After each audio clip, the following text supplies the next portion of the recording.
지금으로부터 4월 셋째 주 주일 예배를 신령과 진정으로 드리기 원합니다.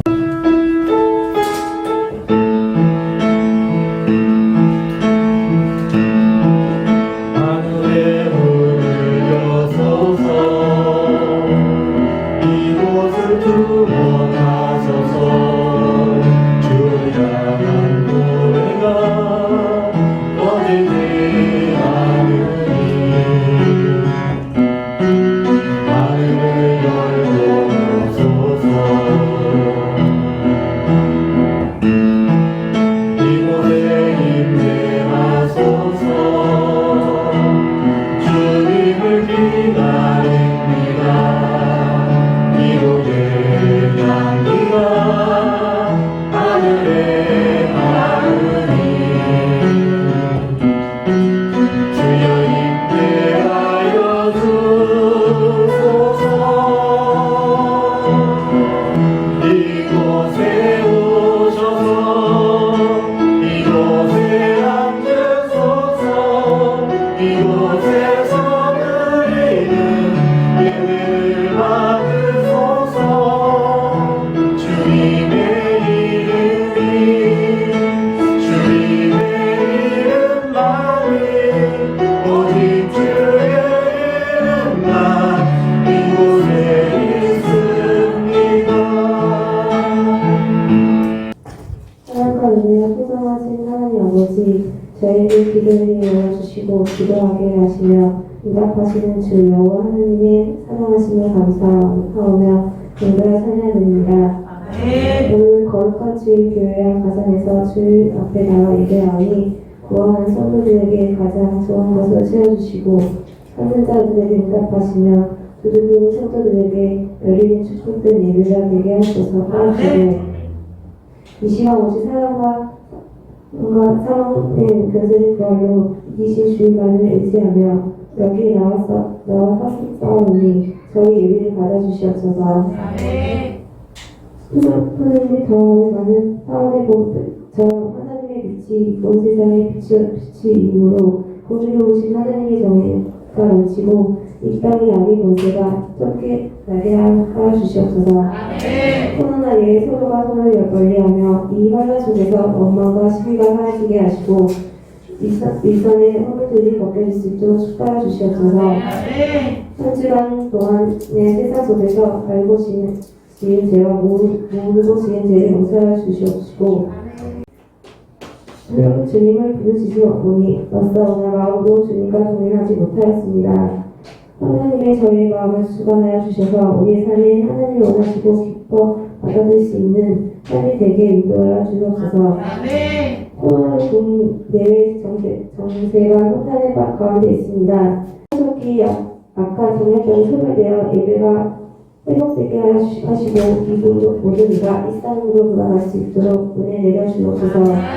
이 나라의 위선자들에게 지혜를 허락하시어 정치, 정론, 경제, 외교 등 안정되어 복음의 불길이 넘치는 하나님의 나라가 되게 하소서. 오늘은 하나님의 귀한 성도 목사님을 기억하시어 성령 하나님의 기름 부음이 충만하게 하시며 권능과 전세의 입술로 생명의 말씀을 선포할 때마다 기도하는 모든 성도들 기도 제목들이 형통하게 하옵시며 모든 문제가 해결되게 하옵시며 아멘으로 화답하는 자마다 이로부터의 축복이 치고 넘치게 하여 주시옵소서. 꿈이 이루어지는 아멘홍수교회 각 기관과 제식들의 현신과 섬기는 성도들을 기억하시어 섬기는 성도의 손길마다 주께서 예배하신 축복을 더하여주시며 믿는 자의 권세와 권능이 치고 넘치게 하여 주시옵소서. 오늘도 하나님의 영광의 주님 우리 주 예수 그리스도의 은혜로 충만하게 하시니 감사드리며 이 모든 영광으로 받으시옵소서. 모든 것 감사드리며 예수 그리스도 이름으로 기도합니다. 아멘. 오늘 우리에게 주시는 하나님 말씀은 신약성경입니다. 신약성경 마태복음입니다. 마태복음 28장 16절에서 20절 말씀입니다. 제가 가지고 있는 신약성경으로 52페이지입니다. 이 시간 성경을 봉독할 때에 성령님께서 조명해 주실 줄 믿습니다. 열한 제자가 갈릴리에 가서 예수께서 지시하시는 산에 이르러 예수를 배웠고 경배하나 아직도 의심하는 사람들이 있더라.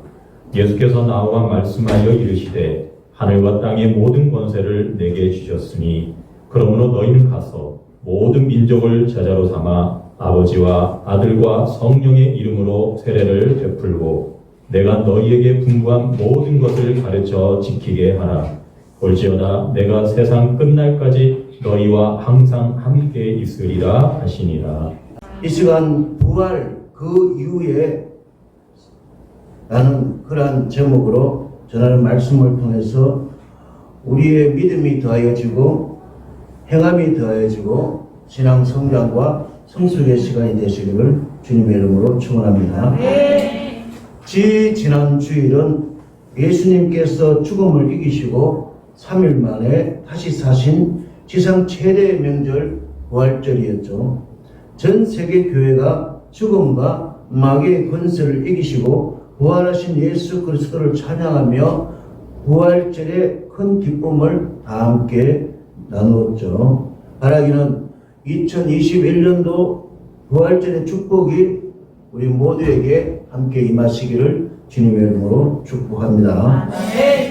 매우 중요하기 때문에 지지난주의 설교를 다시 한번 기억하면은 부활절은 기독교 교리를 완전하게 확정한 거고요. 부활절은 우리의 구원을 완전하게 확정한 거예요. 부활절은 어두운 저주의 인생을 밝고 찬란한 복된 인생이 되게 하셨고요. 인생의 숙명인 죽음과 사망의 문제를 해결해 주셨죠. 그렇습니다. 인생살이에서 구원, 축복, 죽음부 이거보다 더 중요한 거 있겠습니까? 때문에 예수님의 부활은 인류의 희망이요, 위로요, 치유요, 축복인 것입니다. 오늘 본문은 부활하신 예수님을 목격한 막달라 마리아가 스승 예수님의 죽음 때문에 슬퍼하며 두려워하고 시골에 있던 제자들에 가서 부활의 기쁜 소식을 알렸죠. 그리고 부활하신 예수님을 갈릴리에 가면 만날 수 있다는 소식을 받게 되죠. 이에 예수님을 은 30냥에 팔았던 가룟 유다를 제외하고 11명의 제자들이 갈릴리로 갔죠. 16절 17절 그 내용이 나오는데요. 다 같이 한번 읽겠습니다. 시작. 11제가 갈릴리에 가서 예수께서 지시하신 산에 이르러 예수를 배웠고 경배하며 아직도 의심하는 사람들이 있더라. 예수님의 부활의 소식을 전해들은 제자들이 생전에 예수님께서 말씀하셨던 갈릴리 어느 산에 도착했는데요. 이 산은 아마도 예수님이 생전에 산상수훈을 선포하셨던 팔복산이 아닌가 전문가들은 말하고 있습니다. 어쨌든 막달라 마리아의 말에 따라 이곳에 모인 제자들은 저들이 눈을 의심하게 된 것이 왜 의심했느냐?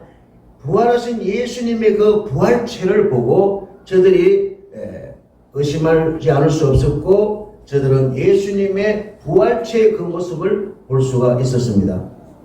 그렇다면 왜 갈릴리로 다시 모이게 하셨을까요? 왜 갈릴리에 재소집을 하셨을까요? 아마도 이렇게 다시 모이게 한 것은 부활 그 이후의 삶을 당부하시기 위해서 모인 까닭이 아닐까 이렇게 깨달아지는데요. 모르긴 몰라도 부활절 기념 예배도 매우 중요하지만 한낱 기념 행사에 그치는 부활절이 아니라 부활 그 이후에 성도들의 삶도 중요하지 않을까요? 갈릴리는 어떤 곳입니까? 예수님의 생전에 복음 전파의 출발이에요. 스타팅, 출발점이고 복음 전파의 코어, 중심 지역이었습니다. 예수님은 공생애를 대부분 갈릴리에서 복음을 전하시면서 보내셨잖아요.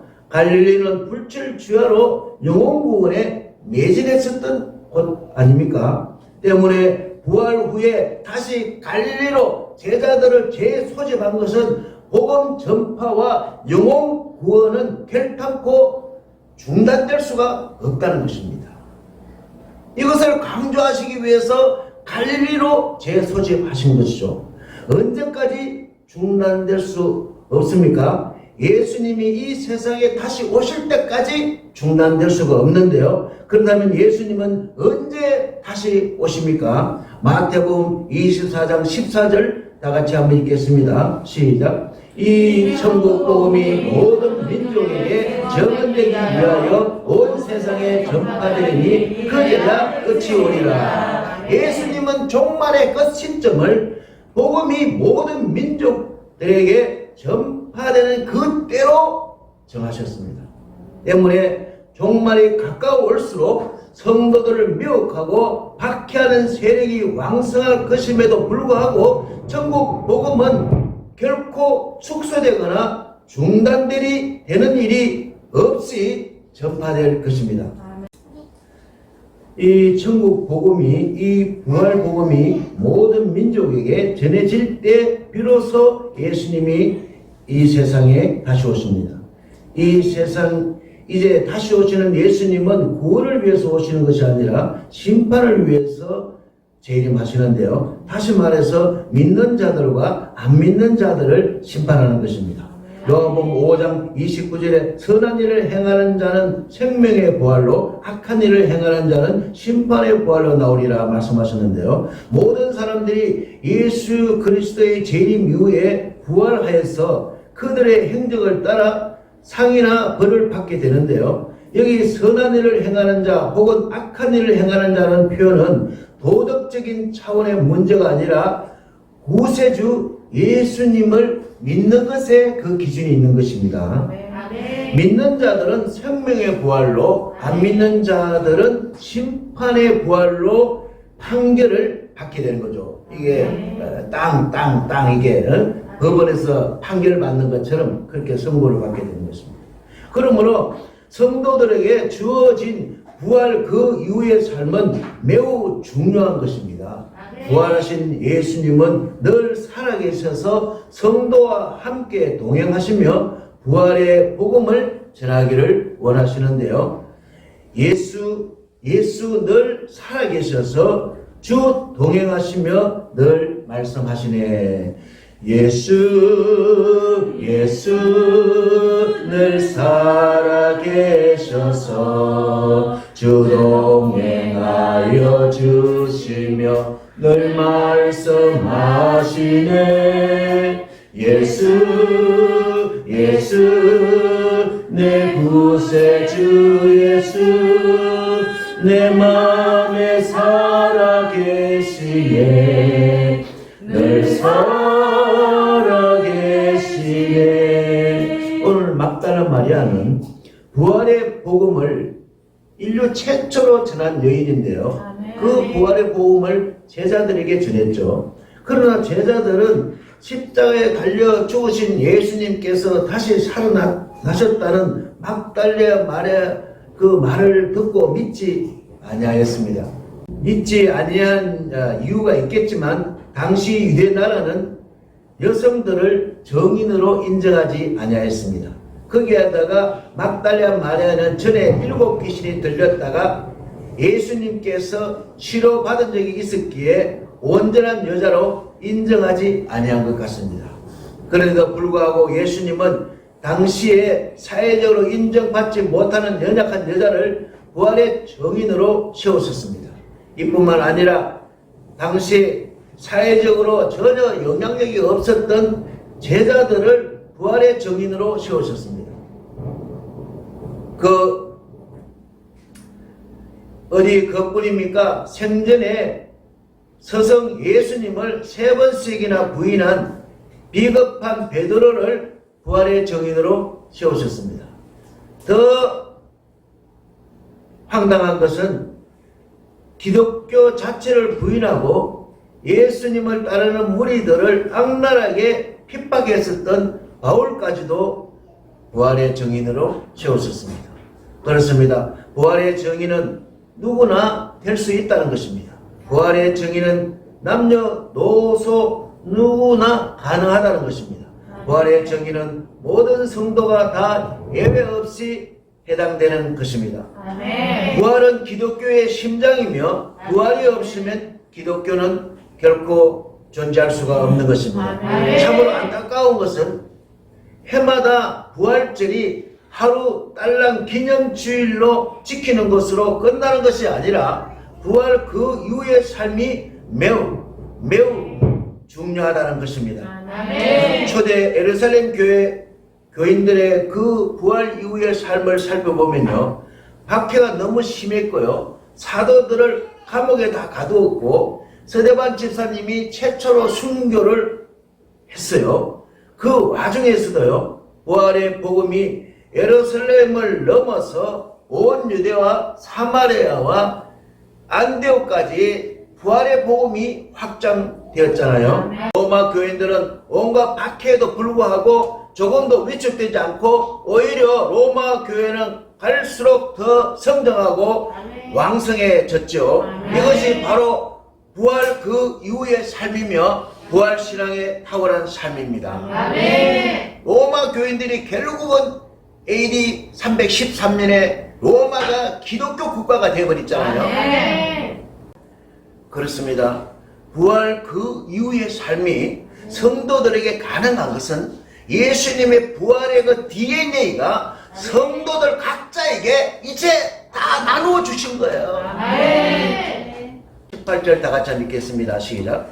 예수께서 나와 말씀하여 주시되 하늘과 땅의 모든 것을 내게 주셨으니 아멘. 이 말씀은 하늘과 땅의 모든 권세를 하나님 아버지께로부터 위임받았다는 선언인데요, 이것은 이미 하나님이시니까 더 이상 받을 필요는 없어요.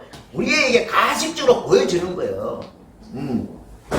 창조주 하나님이 이 땅에 오셔가지고 근데 굳이 받을 필요 있습니까? 근데 우리에게 보여주시기 위해서 이렇게 말씀하시는 거예요.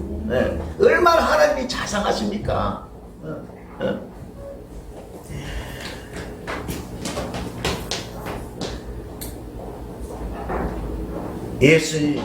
예수님은 육신의 몸을 입으시고 인간 세상에 오셔서 십자가에 못 박혀 죽으셨다가 죽으신 지 사흘 만에 다시 살아나셨죠. 바로 죽음을 이기시고 살아나실 때 예수님은 성부 하나님부터 권세를 받았다고 하시는데, 그것은 우리가 연기를 모르기 때문에 이렇게 말씀하시는 거고 이미 가지고 계시는 거예요. 그래서 그것을 이제 니네들에게 나누어 주겠다는 거죠. 성도들에게 나누어 주겠다는 거죠. 그러므로 부활신앙에 이게 붙고 있는 분들은 이 권세를 누릴 수가 있는 것입니다. 어떻게 그 권세를 누릴 수 있나요? 19절 20절에 이렇게 권세를 누릴 수가 있습니다. 19절 20절 시작. 그러므로 너희는 가서 모든 민족을 제자로 삼아 아버지와 아들과 성령의 이름으로 세례를 베풀고 내가 너희에게 분부한 모든 것을 가르쳐 지키게 하라. 볼지어다 내가 세상 끝날까지 너희와 항상 함께 있으리라 하십니다. 아멘.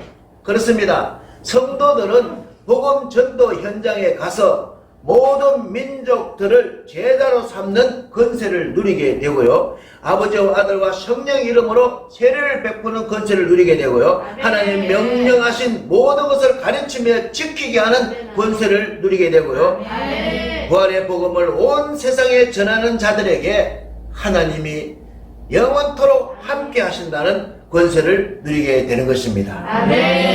온 세상 위하여 부활의 복음을 전하는 우리 모두가 되시기를 주님의 이름으로 축원합니다.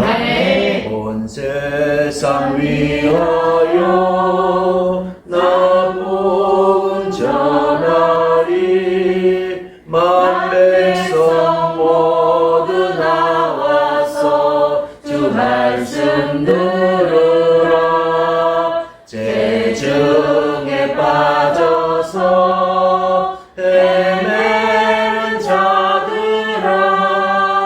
주님의 음성 듣고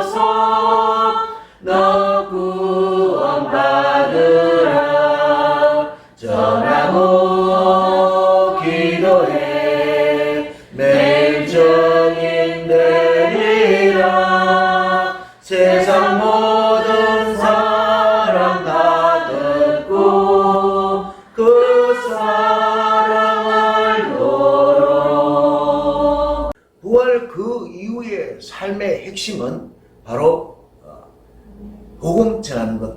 아멘. 언더우드 선교사는 당시에 26살이었는데 사도 바울의 본을 받아 눈물의 기도를 이렇게 올렸는데요.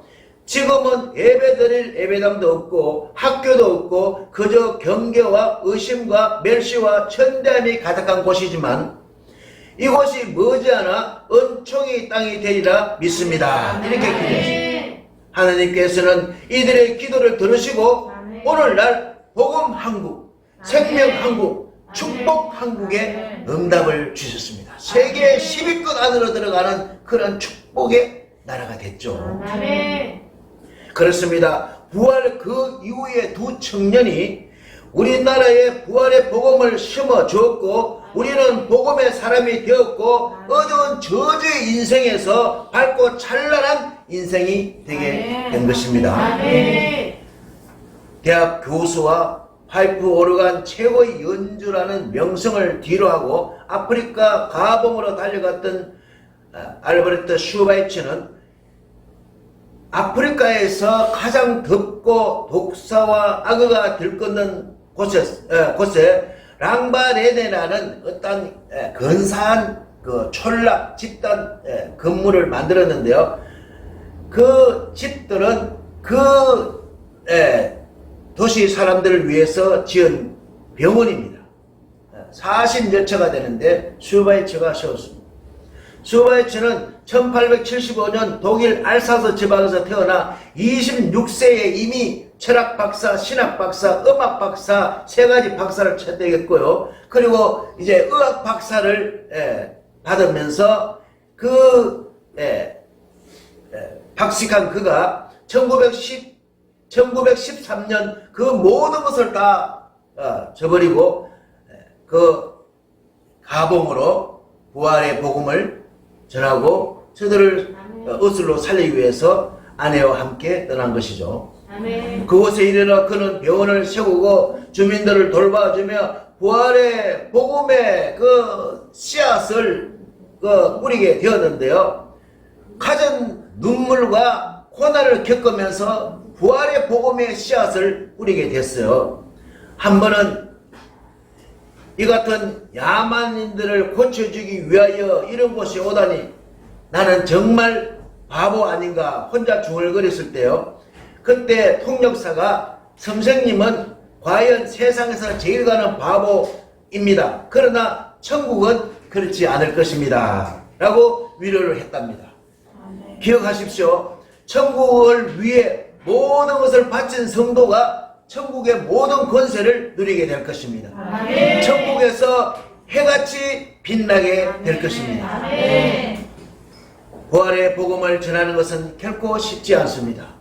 그러나 부활의 복음을 전하는 그 현장에는 성령님이 함께 하십니다. 하나님의 권세가 함께 하십니다. 지금 우리는 코로나19로 인하여서 누구나 어려운 시기를 통과하고 있습니다. 어둡고 힘든 시기인 이때 우리들은 부활의 복음을 이웃들에게 전하여서 이웃들이 다시 용기를 얻고 다시 소망을 갖도록 해야 하는 것입니다. 우리 또한 부활 그 이후의 삶을 알차게 살아야 하는 것입니다. 바라기는 부활하신 예수님이 제자들을 갈릴리에 재소집하신 그 영적인 의미를 꼭 기억하시고 예수님 다시 오실 때 부활의 복음을 전하며 성실하게 거룩하게 부활의 그 이후의 삶을 탁월하게 살아가게 되시기를 주님 이름으로 축원합니다. 축원합니다. 기도하겠습니다. 하나님 아버지, 끝나지 않는 코로나19로 고통과 걱정거리가 우리 속에 있지만 그때마다 예수님의 부활을 믿고 부활 그 이후의 삶을 살기를 원합니다. 바라기는 부활신앙의 탁월한 삶으로 맡겨진 직분을 기쁨으로 감당하는 성도가 되기를 원합니다. 보혜사 성령 충만하여 세상을 섬기고 부활의 이 기쁜 복음을 불신 이웃들에게 전하여서 저들의 영을 살리게 하옵소서. 우리를 반드시 복을 주시는 주님께 찬양과 감사와 영광과 존귀를 올려드리며 부활의 주님 예수 그리스도의 이름으로 기도드리옵나이다. 아멘. 이제는 우리 주 예수 그리스도의 은혜와 하나님의 그 크신 사랑하심과 성령님의 교통인도 위로 충만 내주하심이 오늘 부활 그 위의 삶이라는 말씀을 듣고 돌아가는 우리 안양 명성교회 성도들 머리 위에, 가슴 속에, 이 나라와 이 지구촌 위에, 미얀마 바구 안양 명성교회 위에, 미얀마 위에 이제로 영원히 함께 하시기를 간절히 축원하옵나이다. 아멘.